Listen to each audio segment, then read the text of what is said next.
Have you ever wondered what separates an average Narcoski performance from a very strong one?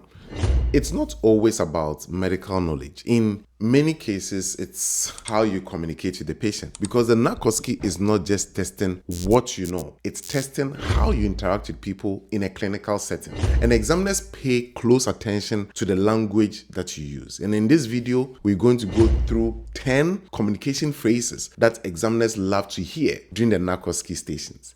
These phrases help you to demonstrate empathy, professionalism, patient-centered care, and clear communication. And the best part is this: once these phrases become natural to you in your communication, your OSCE stations will feel much smoother and more confident. So let's start with the first phrase.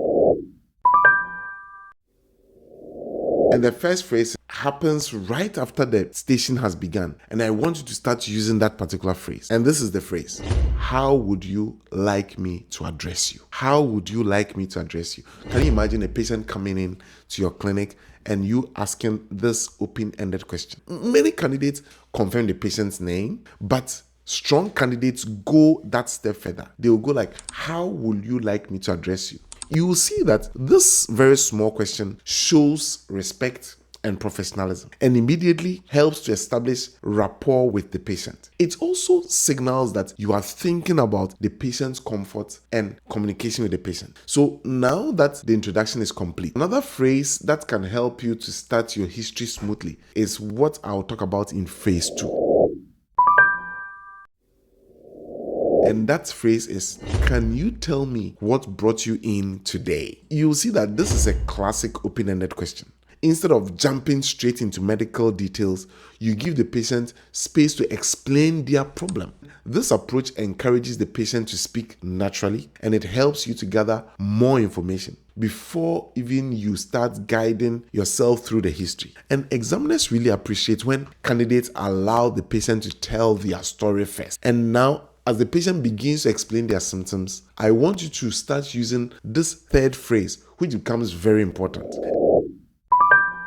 And this is the third phrase. It says, I am sorry you've been going through that. Oh my goodness. Because, OSCE stations may include patients who are worried about something, who are frustrated, who are uncomfortable, and you acknowledging that emotion is very important. A simple phrase like, I'm sorry you've been going through that, shows a lot of empathy. And it tells the patient that you recognize the experience. And empathy is an important part of patient-centered care, which examiners love to evaluate. And now that you've established empathy, you often need to explore the patient's concerns more deeply. And this introduces me to phrase 4.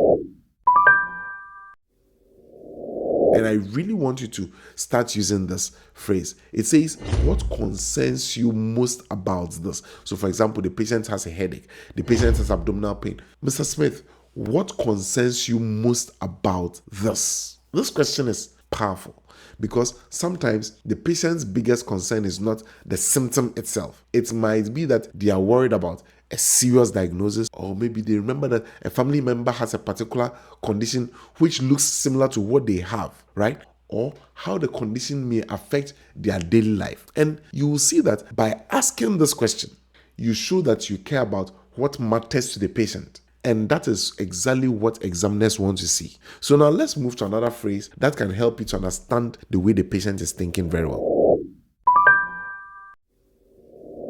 which is, what do you think might be causing this? Oh, I like that. I usually use what I call the 5 framework. 5 is FIFE, 5 framework. The first F stands for feeling.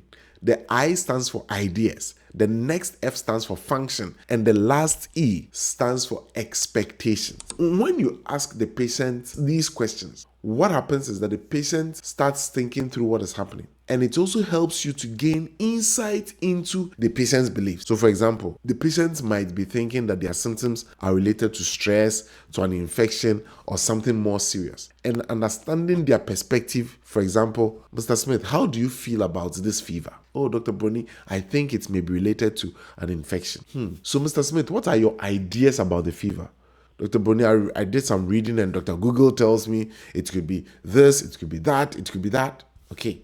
So with this fever, How are you functioning? Are you able to go through your day-to-day activity? You know, when you start asking those kinds of questions, the patient will go like, oh, this doctor really understands me. And then you can then ask, okay, Mr. Smith, so what are you hoping to achieve with this visit? Well, Dr. Bonnie, I want you to get me some medication which will help me to sort myself out, or I want you to refer me to someone who can help me. You know, it helps you. It helps you. So now that the history is complete, I want you to consider another very important phrase which can help you to transition smoothly into your physical exam. And that is this phrase: I would like to perform a physical exam. Is that okay? You know, some candidates move directly into the physical exam without explaining. But explaining what you're about to do is part of professional communication. You might say, I would like to perform a quick physical exam to know better what is going on. Is that okay?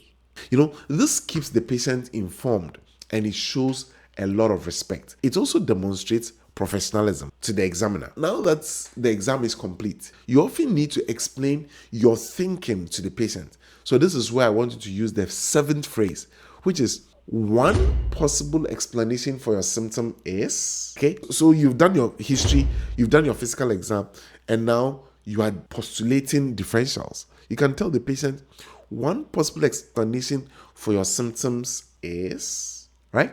Because when discussing possible diagnosis, you need to use clear and simple language. For example, one possible explanation for a symptom is appendicitis. So this phrase helps you explain your reasoning without sounding overly technical to the patient. Because don't forget, the patient didn't attend medical school with you. You are the doctor. The patient is coming to you for technical advice and for management. And it helps the patient to understand the situation more clearly. So now, after discussing the diagnosis, another phrase that can help you to involve the patient in decision making is, does this explanation make sense? Because communication is not just about speaking. It's also about checking whether the patient understands. This simple phrase invites the patient to ask critical questions, and it ensures that your explanation was clear. Examiners appreciate candidates who verify patients' understanding. So now, before ending the station, there's another phrase that demonstrates strong organization in your thinking, and I want you to start using that. That is phrase 9. So it says, let me summarize what we discussed. Oh my goodness. Because, you know, summarizing is an important clinical skill. You might say, let me summarize what we discussed. And that briefly reviews the key points of the entire encounter. For example, Mr. Smith, so from my understanding, this headache started 2 days ago. You've had this kind of headache before. It is associated with fever, you know. And then you give the patient an opportunity to correct any information you got wrong. And it also helps to ensure that both of you, the doctor and the patient, are on the same page. Now, I want to introduce you to the final phrase I want you to learn. That can help you to end the station on a very strong note, right? So, do you have any concerns or questions? Beautiful. Now you've done everything. You've taken your history, you've done your summary of the history, you've done your physical exam, you've postulated possible differentials.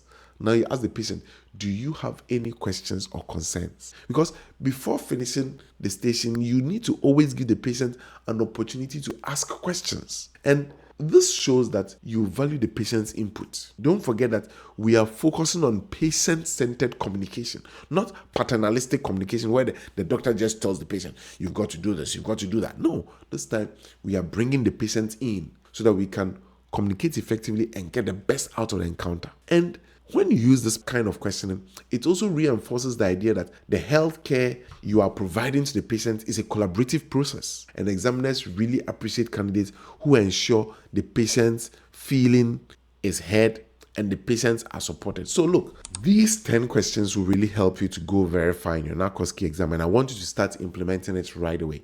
And please drop in the comment section which of the statements and which of the phrases you are going to start using right away, and which one of them was an eye-opener for you. I will be reading your comments and will be responding. So I want to see it. See you in the next video. Make sure you share this video and click and like and subscribe to this channel. See you on the other side of success.